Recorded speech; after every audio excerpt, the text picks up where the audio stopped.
Welcome to టూకే media. ఈరోజు ఒక కవి, రచయిత, రిటైర్డ్ లెక్చరర్ని పరిచయం చేయబోతున్నా. ఆయన ఇప్పటి వరకు ఎన్ని పుస్తకాలు రాశారు, వాళ్ళ జీవనం ఏ విధంగా కొనసాగిందని మరిన్ని విషయాలను వారిని అడిగి తెలుసుకుందాం. నమస్కారం అండి. ఎలా ఉన్నారు? నేను బాగున్నానండి. విషయం మనం ఇట్లా కలుసుకోవడం చాలా బాగుంది. మీ కుటుంబ నేపథ్యం ఏంది? మీరు ఎక్కడి నుంచి వచ్చారు? మీ పూర్తి వివరాలు మా ప్రేక్షకులు ఒక్కసారి తెలియజేయండి. వేణు సంకోచ్ పేరుతో నేను వేసుకున్నాను పుస్తకాలు. నేను పుట్టి పెరిగింది సికింద్రాబాద్. తర్వాత నేను వేరే వేరే చోట్ల ఉద్యోగాలు చేశాను. నేను చదువుకున్నారు. మీ జీవనం ఏ విధంగా సాగింది? జరిగింది. ఒక పూట తినేవాళ్ళం, ఒక పూట ఓర్చుకునేవాళ్ళం. అసలు ఉదయం స్కూల్లోకి మా గవర్నమెంట్ హై స్కూల్ కళాజగూడ సికింద్రాబాద్లో స్కూల్ ఉండేది. ఉదయం స్కూలు 8 గంటలకు స్టార్ట్ అవుతుంది. 7:30కే పోయేవాళ్ళం. మేము 7:30కి ఏమో అన్నం ఉంటుంది, ఎవరు అన్నం చేస్తారు? పోయేవాళ్ళం. వరుసగా 6 పీరియడ్లు ఉండేది. 1 గంట అయ్యేది. అప్పటికి ఆకలి అవుతుండేది. ఇంటికి పోయి వచ్చేంత వరకు మేము ఆ పీరియడ్లో మేము ఆకలిని భరించేవాళ్ళం. ఏం తింటున్నారా మీరంటే మేము ఆకలిని తింటున్నాం. జోక్ చేస్తున్నవారు. జోక్ ఏం లేదు, సత్యం చెప్తుండే. నేను సత్యం తప్ప వేరేది ఏం చెప్పను సార్. నేను ఆశ్చర్యమైన ఆయన, బాబు నేను కొంత డబ్బు ఇస్తాను. వద్దు సార్, నేను వచ్చే దాంట్లోంచి నేను ఏదైనా చేస్తాను. బండింగ్ పెట్టుకునేది నేను. అక్కడ ఏంటంటే పుస్తకాలు నాకు పెద్ద ఇది రాదు. అక్కడ నేర్చుకున్నాను పుస్తకాలను. ఇప్పుడు ఈ నోట్బుక్లు ఉంటే వాటిని తయారు చేసేవాళ్ళు. చాలా ఆనందపడేవాడు. అయితే నా జీవితం అంతా కూడా రెక్కల కష్టం మీదనే నేను ఉండాలి. నేను ఎప్పుడు కూడా ఎవరి మీద ఆధారపడి ఉండకూడదు.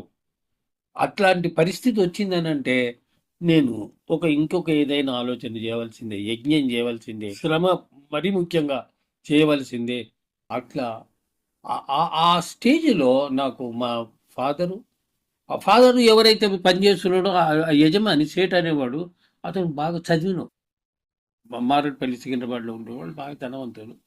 చూసి ఎక్కడ నేర్చుకున్నావా ఇవన్నీ అని అంటే, ఏముంది సార్, ప్రయత్నం చేస్తే రానిది ఏం లేదు. కుండ చేయాలని అంటే మట్టి ఆ చక్రం కదా సార్. జీవితం అంతా చక్రమే, చక్ర భ్రమణమే జీవితం, వేరే ఏది ఉండదు అని మా ఫాదర్ చెప్తే ఆశ్చర్యపోయాడు ఆయన.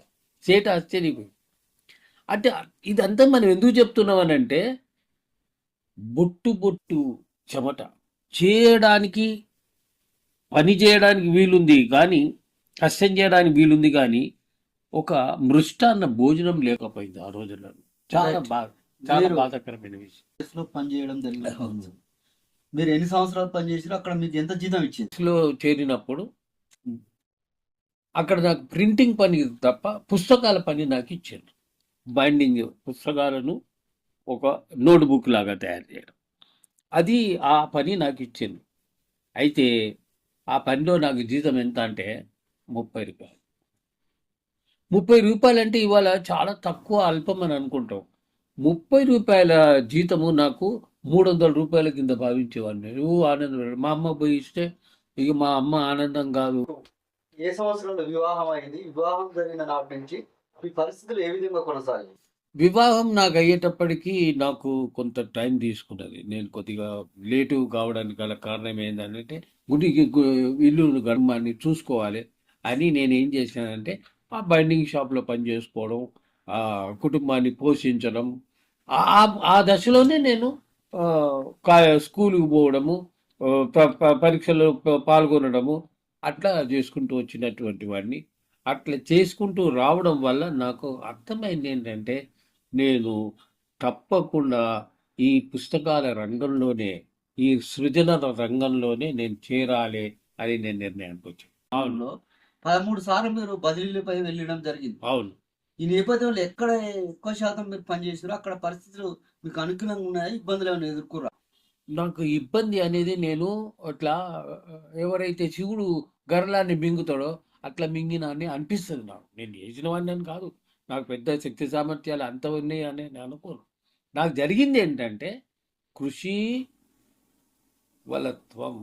ఇంకా ప్రపంచంలో ఏదైనా ఉన్నది అని అంటే కృషి వలత్వం. ఎంత కృషి చేస్తావో అంత అమృతం విషయాన్ని తగ్గేస్తుంది, అమృతాన్ని పైకి తీసుకొస్తుంది. అధ్యయనం అంటే అదే, చదువు అంటే అదే, జ్ఞానం అంటే అదే, ఇంకా వేరే ఏం లేదు. అందుకని నాకు నచ్చింది ఏమిటంటే నా జీవితంలో ఏ టీచర్ ఇస్ గాడ్ నేను అనుకున్నాను. నా దృష్టిలో సృష్టిలో భగవంతుడు ఎవరు ఉన్నారంటే తండ్రి తర్వాత, తల్లి తర్వాత. ఇది కేవలం చదువు కాదు, జ్ఞానం కేవలం చదువు కాదు, చదువుని మించింది జ్ఞానం. అమృతాన్ని, విషం నుంచి అమృతాన్ని ఎవరైతే పైకి తీసుకొస్తారో, కష్టాల నుంచి ఎవరైతే సుఖాలను తీసుకొస్తారో, అది కావాల్సింది అనేది నేను విశ్వసించాను. పుస్తకాలు రాయడం జరిగిందని తెలుస్తుంది. మీకు పుస్తకాలు రాయాలనే ఆలోచన ఎందుకు వచ్చింది? మొదటిసారి ఏ పుస్తకం రాశారు? మనిషిగా పూచే మట్టి. ఏందా ఏం పేరు ఆ పుస్తకం పేరు? ఇదేంది అన్నాడు ఆయన. ఏం సార్ బాగాలేదా ఇది, దీనిలో తప్పు ఉందని ఆశ్చర్యపడ్డాడు ఆయన.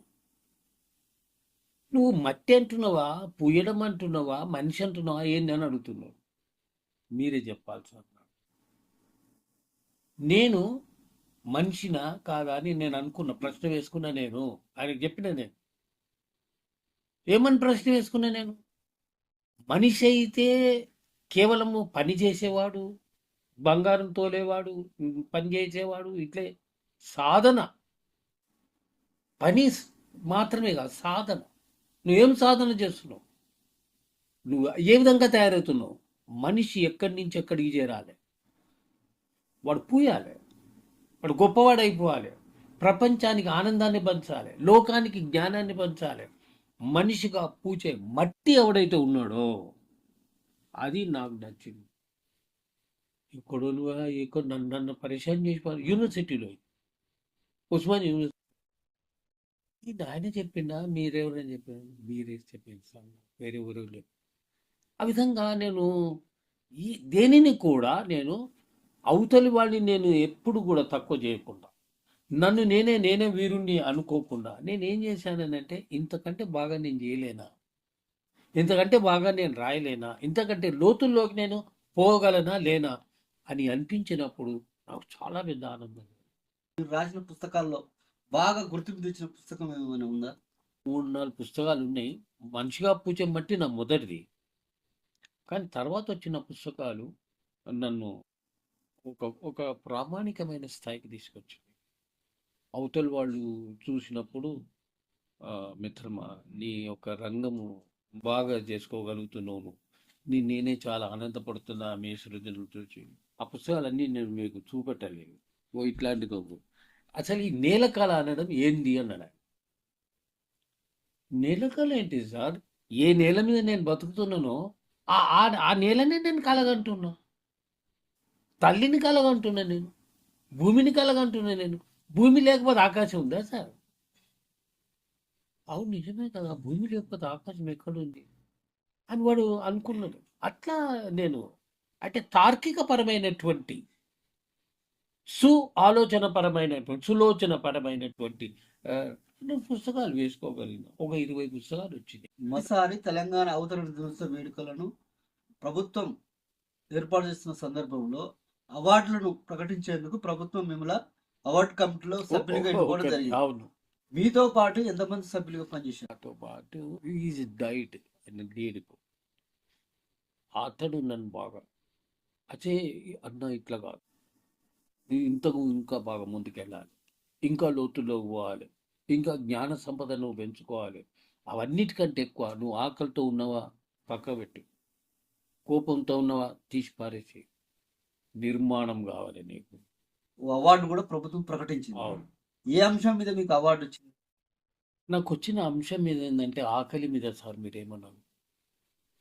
నీకు బాగా నచ్చే అభిప్రాయం ఏంటి? నీ అంటే ప్రపంచంలో ఏది గెలవలేము సార్, ఆకలిని గెలిస్తే మనం చాలా గెలిచినట్టే. పుస్తకాలు రాశారు. ఈ నేపథ్యంలో మీరు రాసిన పుస్తకాలకు ఏమైనా అవార్డులు కానీ ఏమైనా వచ్చినాయి. అసలు నా మొదటి పుస్తకం మనిషిగా పూచే మట్టి అంటేనే వాళ్ళు చాలా ఆనందపడ్డారు. మట్టిని మనిషి అంటావమ్మా? మనిషి వేరే ఎక్కడి నుంచి వస్తాడా?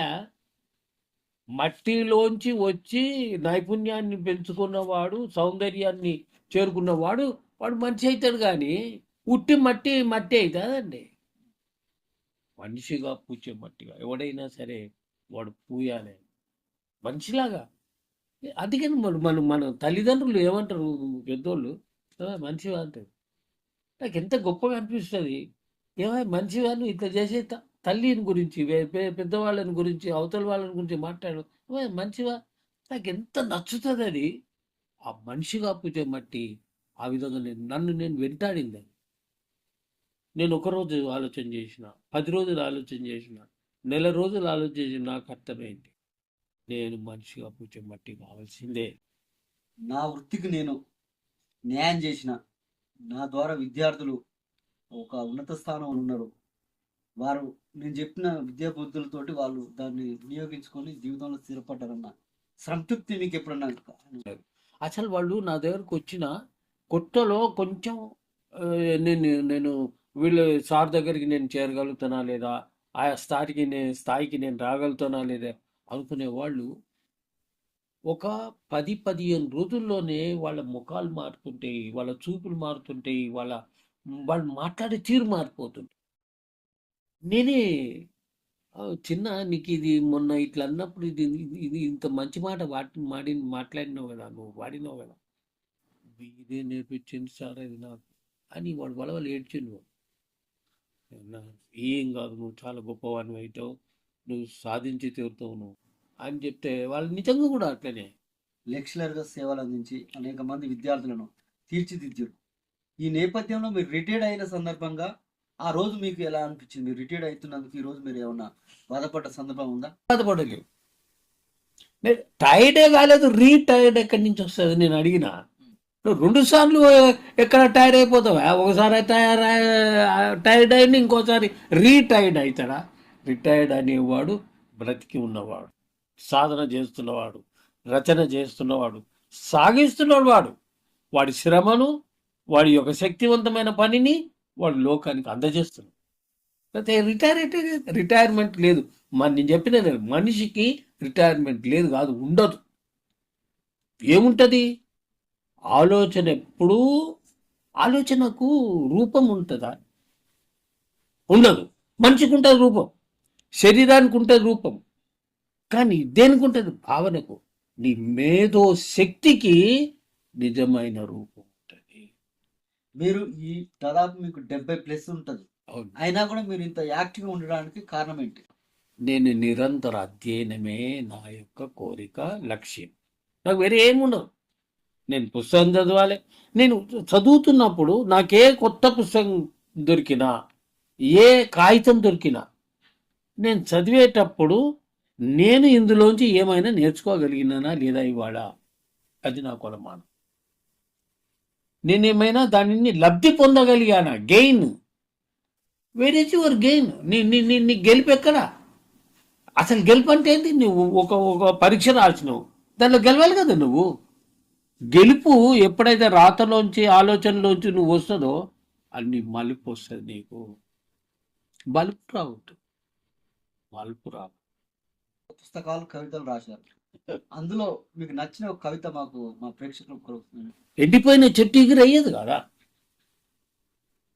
పరిష్కారపు మాటగానే మిగిలిపోతున్నా ఎక్కడ పరిష్కారం అయితే లేదు, అది మళ్ళీ మాటగానే మిగిలిపోతున్నాయి. ఎత్తుకోవడమే. నేనేమనుకుంటున్నానంటే, ఎక్కడ నేను పరిష్కారపు మాటగానే మిగిలిపోతున్న నిర్ణయాలకని వచ్చేస్తూనే ఉంటారు వాళ్ళు, తెగ మురుస్తుంటారు. కరువు మీద బరువు మనిషి మేఘం వివక్షను కుండపోతగా కురుస్తూ ఉంటుంది. ఏం కురగాలి? అసలు మెరుపు కురియాలి, వర్షం కురియాలి, ఆనందం కురియాలి. ఇక్కడ ఏం కురుస్తున్నది? కరువు మీద బరువైన మనిషి మేఘం వివక్షను కుండపోతగా కురుస్తుంది. ఎంత బాధ! విషం గుమ్మరిస్తూనే ఉంటుంది, వాసన కూడా మిగలదు కదా. గాలికి ఉరి బిగిస్తూ పోతుంది. ఆయన వచ్చి టీచర్ నన్ను పట్టుకున్నావు, అన్న ఏందన్నా నువ్వు ఇట్లా, మేము ఇంకా చచ్చిపోవాలన్నా అన్న, ఇక మాకేం మిగిలిందన్న ఇక అలా అంటూ. వా వాసన కూడా మిగలదు కదా, గాలికి ఉరి బిగించడం అని వాళ్ళు చాలా మంది లెక్చరర్లు వచ్చి, ఏం మిత్రమా ఏం వాడినవు నువ్వు, గాలికి ఉరి బిగిస్తూ ఉంటుంది. వాసన కూడా మిగలదు కదా, గాలికి ఉరి బిగిస్తూ ఉంటే నిరాశలు దుఃఖాలే నిరంతరం చిగురిస్తుంటాయి. అంతస్తులపైన అంతస్తులై లేచిన అన్యాయాలు, ఏమి న్యాయాలు గెలవాలి, అంతస్తుల మీద అంత న్యాయమే, కానీ అన్యాయాలు జరుగుతున్నాయి. కూల్చిన కూలవు, రాల్చిన రాలవు, మానవ సంపదంతా వలస సరుకై, మానవ సంపదంతా వలస కరువై రెక్కలు మొలిపించుకుంటుంది. ఇంత కిరాతనం. అవమానాల్ని తింటూ గడిపిన అస్తిత్వాలు దేహాలు లేని ఆహార్యాలుగా మాత్రమే సంచరిస్తుంటాయి. దేహం ఏముండదు, ఒకటి పోతుంటుంది నీడ. మంచి కాదు కదా అది, జ్ఞానం కాదు కదా అది, రూపం కాదు కదా అది, సత్యం కాదు కదా. చదువులకి రోసి చాకిరీ గుదిబండైన కాడ చదువు రాదు, ఇక చదివినవుతి ఆపు. ఇక చదువులకు రోసి చాకిరీ గుదిబండైన కాడ నౌకరీ కొందరికి, నడమంత్రపు చావు కొందరికి. సూపర్ సూపర్ కదా, బాగుంది, చాలా బాగుంది. నౌకరీ కొందరికి, నడమంత్రపు చావు కొందరికి. చెట్టు నరికేసి కొమ్మలు నాటబోతుంటారు వాళ్ళు. ఇంత కిరాతనం. చెట్లు నరికే కొమ్మ ఎక్కడ నువ్వు చేయగలుగుతావు, పెంచగలుగుతావు? చెట్టు నరికేసి కొమ్మలు వాడబోతుంటారు వాళ్ళు. పునాదులు పెళ్లగించిన భవనాల్ని కాపాడుతున్నామంటారు వాళ్ళు. భరోసా మీద భరోసా ఇస్తుంటారు వాళ్ళు. ఇంత కిరాతకం. లెక్చరర్గా పనిచేస్తున్న తరుణంలో నిరుపేద విద్యార్థి ఫీజు కట్టలేని పరిస్థితిలో, పుస్తకాలు కొనలేని పరిస్థితుల్లో ఉన్న విద్యార్థులకు మీరు ఏమన్నా సహాయం చేసిన పరిస్థితులు ఏమైనా ఉన్నాయా? నేను గమనిస్తుండేవాడు నా క్లాస్, నా స్టూడెంట్ అబ్బాయి ఉండదు, వానికి ఆకలితోనే వస్తాడు కాలేజీకి. నాకు అర్థమైపోతుంది. నేను చప్పుడు చేయకుండా నేనేది చేసినాను, ఒకరికి ఎవరికో ఇచ్చి వానికి ఇడ్లీయో ఉప్మానో తెచ్చిపెట్టు. అతనికి అసలు చెప్పవద్దు, వానికి జీతం రాలేదు, ఫీజు కట్టలేదు, వాడు ఎలగొట్టాలట. పోయి వానికి పైసలు ఇచ్చేసి ఎవ్వరికి చెప్పకూడదు, ఇది పలానా ఆయన టీచర్స్కి ఏమన్నాడు అని. టీచర్కి, సార్ నాకు ఎవరో ఫీజు కట్టింది సార్, నా ఫీజు నాకు తెలియదు. లెక్చర్ ప్రిన్సిపాల్ ఉంటే నవ్వుతుంటాడు ఆయన. కరెక్ట్ అది నేను ఇచ్చింది. ఆ విధంగా నేను కొద్దిగా చేయగలిగి, రాయగలగడం చేయగలగడం గొప్ప విషయం సార్. రెండు విషయాలు ఉంటాయి, నువ్వు రాస్తున్నావా చేస్తున్నావా లేదా, అదే ముఖ్యం. ఒక పుస్తకాల భాండాగారం, ఎంత పోతాను అన్నిట్లనే భాండాగారంలో దాదాపు పుస్తకాలను మీకు చదివిన కోసం నేను 10 పుస్తకాలు కూడా చదువుతాను. ఇంతేనా ఇది, ఈ అంశాన్ని నేను రాస్తున్నప్పుడు నేను ఇంతవరకు కాదు కదా, నేను ఇంకా ముందుకెళ్ళాలి కదా అని అనుకుంటాను. నేను అట్లా ముందుకెళ్తుంటాను. అనేక అంశాల మీద అవగాహన ఉంది, అనేక పుస్తకాలు కూడా రాశారు. అయితే ఈ నేపథ్యంలో ఇప్పుడున్న తరం లెక్చరర్లు కావచ్చు, విద్యార్థులు కావచ్చు, యువత కావచ్చు, వారికి మీరు ఇచ్చే సూచనలు ఏంటి? వారి నుంచి మీరు ఏం కోరుకుంటున్నారు? కోరేది ఒకటే, ముందుకు వెళ్ళగలిగినటువంటి జ్ఞానం వైపు మన ముఖం ఉండాలి. జ్ఞాన ఆభాస కోరిక ఉండాలి, ఆభాస ఉండకూడదు. జ్ఞానాన్ని అందుబాటులోకి తెచ్చుకో, మన చేతిలోకి రావాలి, అది మన గుప్పిట్లోకి రావాలంటాడు వాడు. నా గుప్పిట్లోకి రావాలి సార్, బలము నాన్ని గెలుపు అంట. ఎప్పుడైతే నువ్వు గుప్పిట బిగిస్తావో జ్ఞానాన్ని, వేరే దాన్ని కాదు, నువ్వు దేన్ని బిగిస్తావు?